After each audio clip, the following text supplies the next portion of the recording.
And this is where the content of social media can be really, really dangerous to our ability to have a good conversation and be curious and navigate and say, I wonder if that's actually true. Let's look into that together and let's see, and then explore it and have further conversation. In a world that often pulls us apart, More in Common brings us back to what matters. Hosted by Gerren Taylor and Keith Richardson, this isn't your average podcast. It's a challenge to think deeper, question louder, and grow further. At More in Common, we work with NFL teams, tech companies, and professionals across industries to improve communication and foster compassion.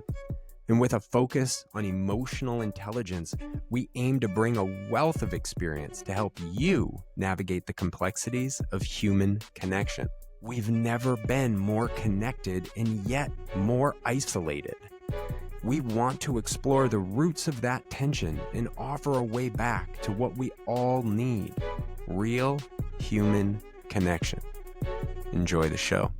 Conversation for us is just heading in a course and not going all over the place, where there's good balance between you and I, right?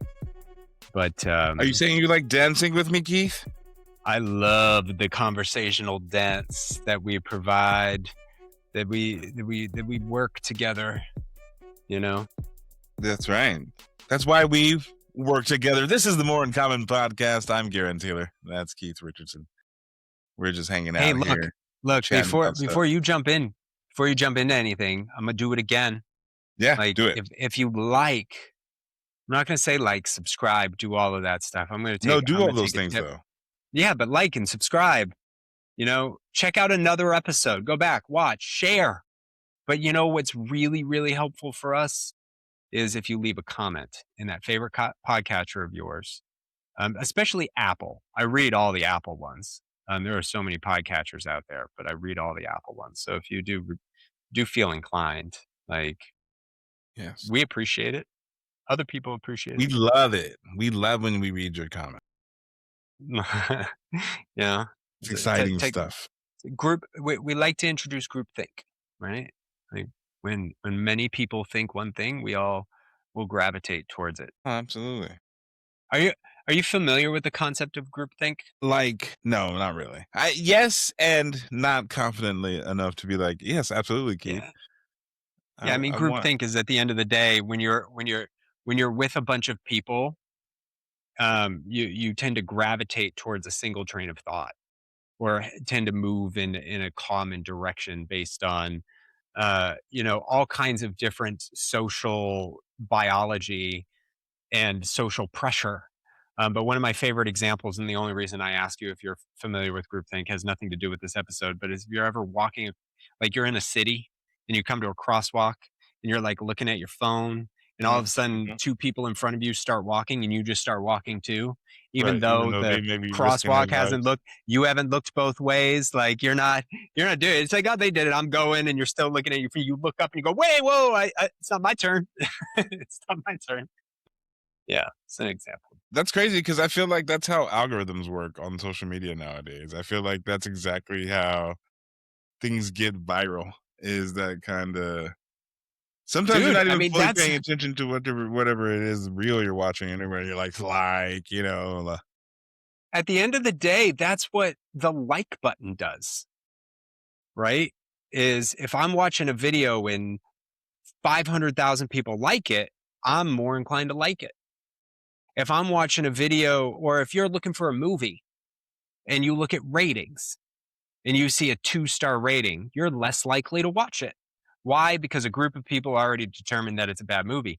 It could be your favorite movie of all time because you got some different tastes than those other people who rated that movie, but you chose not to watch it because a whole bunch of other people told you not to watch it. And then, so, like, what weirds me out often, though, I'm not gonna lie, is how much all of these interacting devices, companies, and advertisers know about you, specifically you, Keith, in America, Midwestern American man, father, breadwinner, champion of, you know what I mean? Like they know They know exactly what kind of fucking hair products to send you or whatever. And especially when you look at the size of some of these companies and all of the things and all the things that they own, you start to wonder how much are we really given as choices, or are we really just kind of fed things through the old algorithmic ticker tock? You know what's it's the fascinating element of capitalizing on the human brain and its human condition, right? I mean, there's a lot of dialogue and discussion in astrophysics and quantum physics and in neuroscience. Not a ton. I shouldn't say a lot. I've seen it around how free will isn't a thing, because our brains make choices before we consciously process it, right?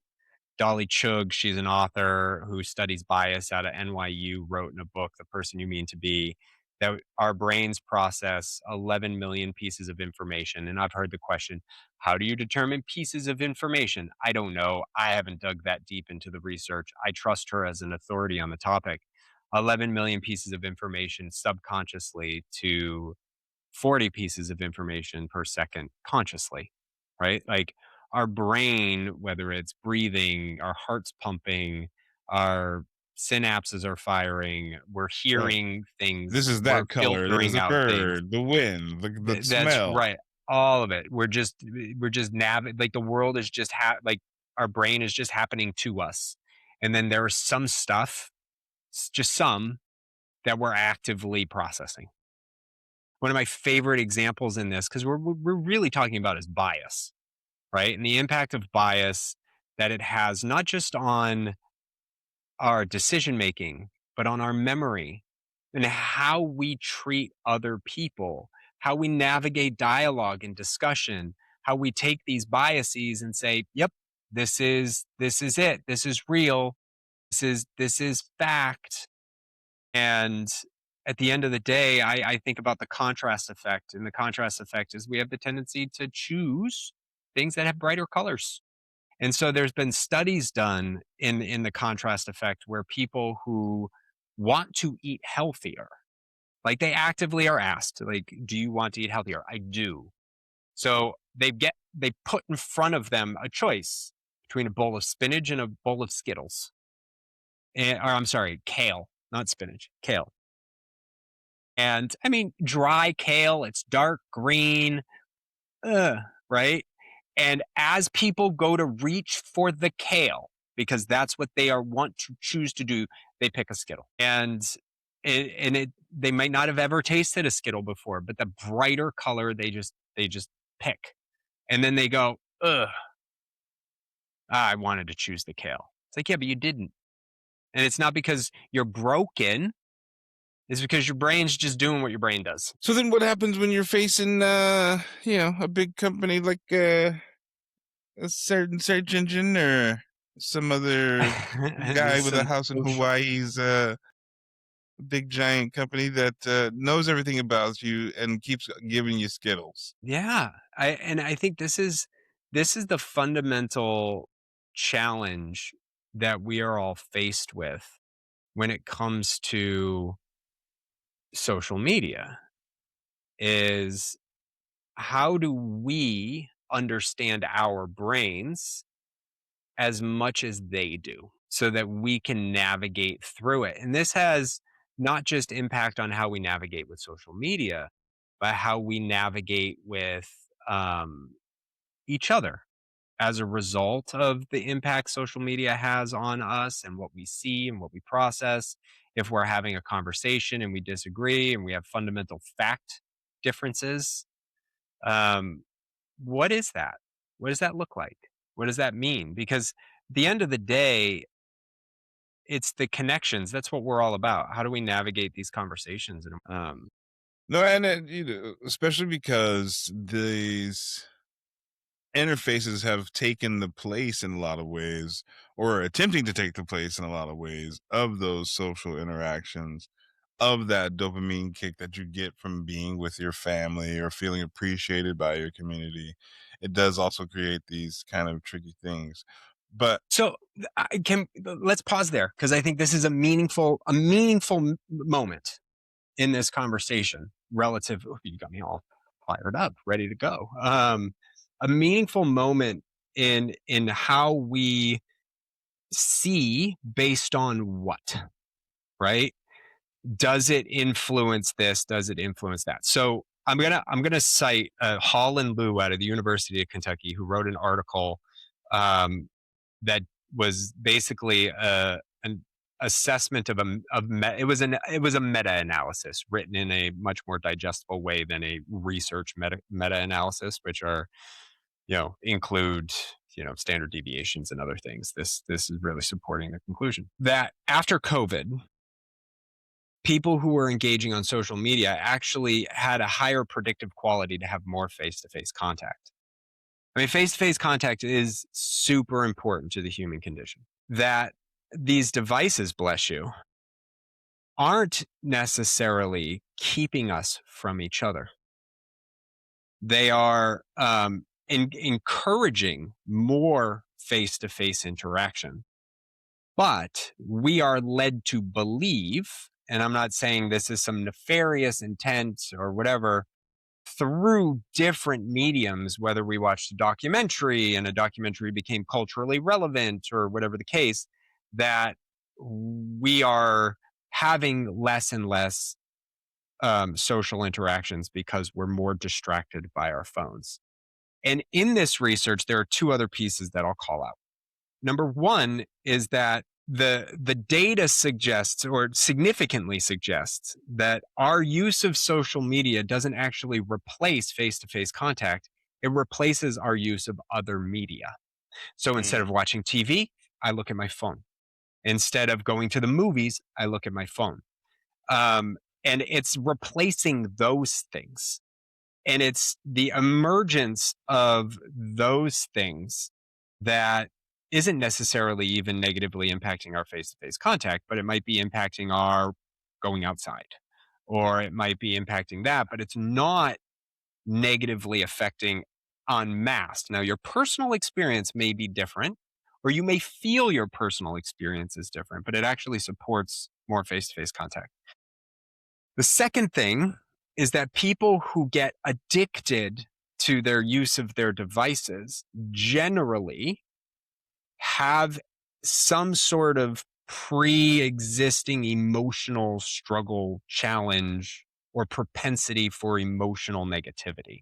So someone, and if you and here's a real easy test for yourself and you in the audience is notice how much you use social media when you're sick or you got a bad night's sleep versus when you're healthy or got a really nice restful night's sleep, right?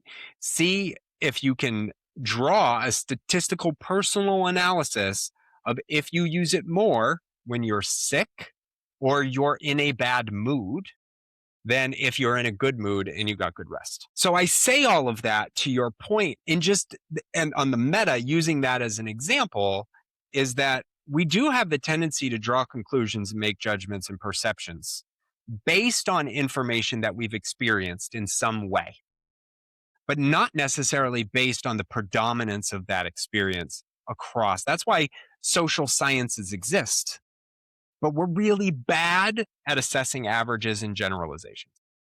We create them based on our own personal limited worldview and perspective.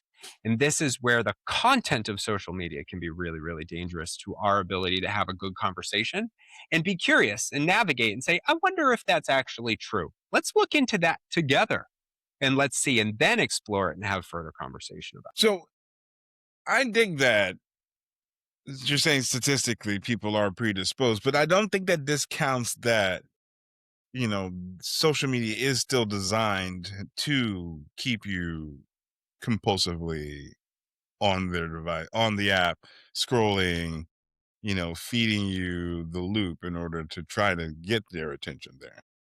It is, and this is, and I don't disagree with that, right? But when we really, so the whole point of this, why is this the narrative that we're digging in is the relative nature of the impact of social media on our ability to connect and communicate. I think the algorithms that feed us certain types of information are really what's influencing our ability to have meaningful connections versus the design of the media keeping us on the platform.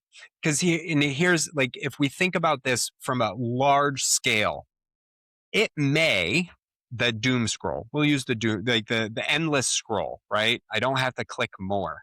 So now I get to stay on my device for maybe an hour instead of 20 minutes. But usually, and it's probably going to impact, oh, I could have been doing something else during that hour. Now self judgment kicks in, and now I shame spiral and all this other stuff. But at some point, most people are actually going to put the device down, right?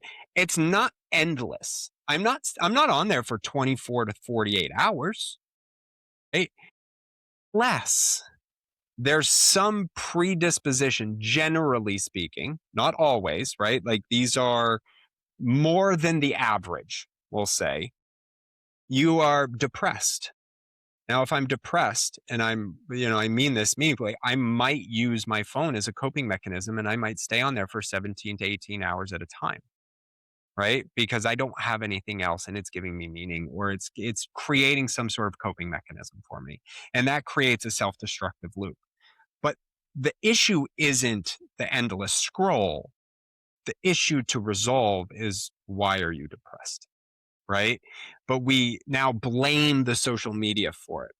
So what I talk about all of this only to say is, like, we're talking about how we assess information, how our brain takes in things and creates conclusions that we see as truth, even if they're not, right? And they become, we talked about this, right? Earlier this year, regarding our truth versus the big T, little t. You've talked about that before. Yeah, no, all the And time. Yeah. when we start taking, big T truth and making it little t truth, and then we start engaging with people in dialogue because what they've been fed through their algorithm, now all of a sudden we're having a harder time connecting because we're not able to do two things. We're not able to, one, reconcile what you're saying versus what I know. I've never heard of what you're talking about. So now we have a moment of disconnection and non-commonality. And the other thing that it's creating is this tension of belief, right? And what you're saying is challenging me, and it's eliminating our ability to be curious, right? How can I be curious about what you learned? And how can you be curious about what I learned so that we can navigate and come to a great conclusion together and improve our connection as a result? Um, and we get caught up, and it all comes back to what you brought up is our biases are informed by so many things, and they are so subconscious. Our brain has already done it for us, and we actually aren't making a choice on what's seeding into our brains. Well, yeah, I mean, like, your confirmation bias feeds into, it takes over for what your deliberate reasoning normally would be, and then out comes often the logical fallacy, right? So that's how we Out all. comes the logical fallacy. And then I mean, we've talked about this so many times, the emotional awareness and emotional justification of things, right? Like, if we're not spending time really finding our opportunity, and I mean, this even ties into the masculinity discussion and all of that, like really exploring how we feel about things, which in reality is informing what you think about things far more than what you think about things. When we go back to the neurology just for a second, right, our limbic system is essentially our governing body of our emotional experience, right? It includes our amygdala, it includes other parts of our brain that are wired for helping regulate, whether it's how the vagus nerve impacts our sympathetic nervous system or our parasympathetic nervous system, etc. That system processes 9 million pieces of information per second versus your prefrontal cortex, which is your logical brain, that processes 40 pieces of information per second. We are at the behest of our neurological systems. And Yeah, then all we the time. frame it in such a logical way, and then it creates judgment and frustration and irritation and anger and verbal or physical violence towards others because of that tension between two people. An addictive social media product, or people hiding their other addictions with a new tool. You know what I mean? Uh, I think that ultimately people are still trying to figure out, how do we at least slow it down enough to navigate some of the things. And I do want to kind of put it into the whole perspective, man. Um, Especially with generative AI, you know, there are now people are straight up questioning reality. And so it becomes even more crucial to find ways to connect and to know when to kind of filter through what you're seeing and hearing and feeling, and how. Yeah, I love that, like, adding in that new AI element where there's still a lot of research to be done, but of course, when we think about its impact on connection, we think about the folks that have formed relationships, right? And this kind of the feeding of bias, the negative impact, like there's been some really, really destructive engagements with AI. But it's not the AI. It's the personal experience that person has going in. Let's take someone who falls in love with AI, documented cases. And I've heard, their um, comments are, well, they don't, there's no conflict. It's like, well, maybe we need to find a way to re engage how you perceive conflict, right? Like, conflict isn't a bad thing. How do you navigate it? How do you understand it? And all of this stuff, I mean, it's so complicated in this world. And I'm not trying to create some, you know, super support element of social media and AI and technology, right? Like they're destructive things. Like alcohol has a social lubricant to it, right? Like we go out and drink and we form, we connect with each other, but I'm not going to say, yeah, go drink 12 times a day, right? Because it helps you build better relationships, Right, right, it's right. destructive. It has negative consequence, but we need to the whole point of this though is that impact of these things that truly are capturing our neurology. We need to capture it back so that we can use these things for the utility that they are. And then we can continue to enhance and enforce our personal connections and not let them screw those up, because that's really where the destructive qualities start to come into play. Is we allow we're struggling in some meaningful way. QAnon, I've referenced it before. One of the biggest things with QAnon is the social connections that people have, and that all formed out of common thought process, because a lot of these people weren't accepted by the people that they're closest to, both All I biologically and gotta say, physically. turns out, see, they weren't wrong about everything. they they they weren't wrong about everything. We know that Yeah, now. yeah. Yeah. I'll just say it like that. That's all I'll say. But it is such an interesting dynamic when we're talking about, I mean, we've talked about social media and other things, but we're really talking about the brain's hijack of us, and Mm, how connecting, and we talk about this a lot, to millions of other people is a hijack in of itself. mhm. And it creates perceptions of the world. And this is the whole point of why I talk about that social media study out of the University of Kentucky. It creates perceptions of the world that aren't necessarily rooted in reality, but our brain thinks they are. And then that creates conflict, that creates tension, and it eliminates the ability to be curious with one another.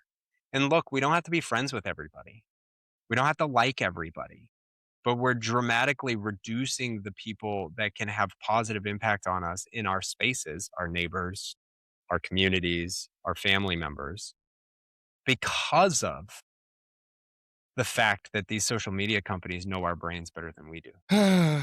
That's so scary, though. I mean, I But I know think that's part.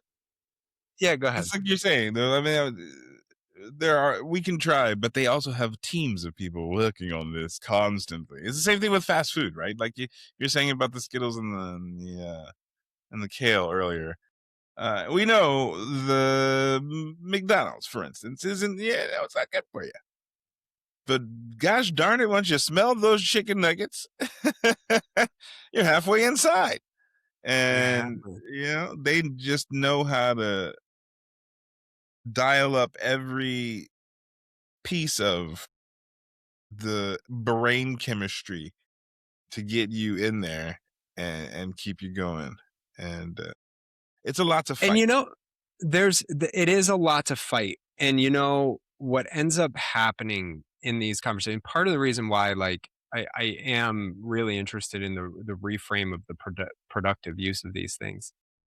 And I don't want to discredit the danger and destruction. Like people be people and people have trauma and people Mm. have emotional hard things and like all of that stuff is Well, so say it again. it's so meaningful, and that's where like I think responsible regulation and discussions on these things is really really important. But for us in our podcast, and I think this would be an interesting exploration to discuss going forward, is how do we navigate it? Like, what are some of the things that you do or I do, because it's the two of us, on making sure that we're managing it? And I'll think of it, and I'll leave it here, and you can have the final thought because I've talked a lot. This has gone by fast. Um, when you think about the shame that can be induced by these things when you are socially around spaces. So I'm going to take this back and simplify it. If you are part of a group that says social media is great, and you're connected to those people in a meaningful way, and you have good, healthy relationships with those people, and you doom scroll for 2 hours, but in that doom scrolling, you're sharing with each other. You're saying, check out this video I saw, check out this video I saw, check out this video I saw.